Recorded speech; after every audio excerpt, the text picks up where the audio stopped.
You are awake at 2 a.m. again, scrolling, waiting for their reply. The fight still echoes in your mind. The silence is louder than words. And yet, you grieve. You grieve for them, for the us that used to be, for the love you imagined but never received. But here's the hard truth. Are you grieving for something that even deserves your grief? In toxic relationships, grief becomes endless. You grieve their absence even when they are right beside you. You grieve the version of them that no longer exists. You grieve the apology you will never get, the love you were promised but never shown. And still, you convince yourself, maybe tomorrow. The cycle repeats. The fight, the silence, the apology, the honeymoon phase, and then the fight again. Psychologists call this intermittent reinforcement. Your brain gets addicted not to the person, but to the unpredictability. The dopamine hit when they're kind feels stronger because of all the times they were not. And slowly, you're not with them because they're right for you. You're with them because you're trapped in a cycle you can't see clearly.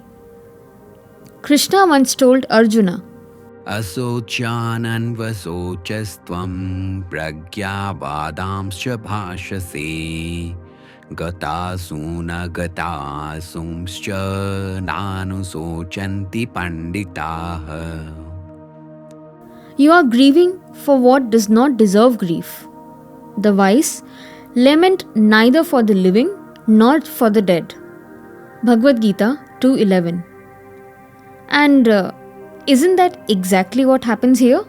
You're not grieving because love is gone. You're grieving because you fear losing the illusion of love. You mourn the dopamine hit, the maybe tomorrow they'll change, the tiny highs that keep you hooked. But Krishna's voice is blunt. This grief is misplaced. It doesn't deserve you. You tell yourself, if I lose them, I lose everything. But pause. What is it that you're losing? Not the care you crave, that isn't there. Not the respect you deserve, that isn't there either. You're grieving the withdrawal of a drug. The wise, Krishna says, don't grieve for shadows. So why do you stay? Because the unpredictability feels like love. Because the silence makes the rare kindness feel louder. Because your brain mistakes intensity for intimacy. This is not grief for a bond. This is grief for an illusion. And that's why it never ends. Every time you grieve in the wrong place, you lose a piece of yourself. You stop laughing, you stop living, you spend years mourning what never truly existed. This is why Krishna's words sting, because they wake you up to the cost of misplaced grief. But when poured into what doesn't deserve it, grief becomes a chain, and every tear you shed tightens it. That's why Krishna says the wise don't grieve here, because they refuse to build their own prison with tears. Modern psychology calls this trauma bonding. You keep excusing hurt, craving crumbs, mistaking pain for proof of love. But Krishna already named it long ago. You are grieving where grief does not belong, and that grief keeps you stuck. Krishna's words weren't cold, they were compassionate in their honesty. He wasn't saying stop loving, he was saying stop bleeding. See clearly, this grief is not noble, it is bondage. You may not be ready to leave yet, and that's okay. But you can start by seeing, by asking, what exactly am I grieving here?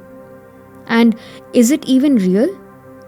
That's where detachment begins, not in leaving the room, but in leaving the illusion. Your dharma is not to bleed endlessly. Your dharma is to rise, to protect your mind, your peace, your dignity. Grieving endlessly for toxicity isn't loyalty, it is self abandonment. And Krishna reminds you the wise do not abandon themselves. So if you find yourself crying for someone who keeps breaking you, pause. Ask yourself, does this grief deserve me?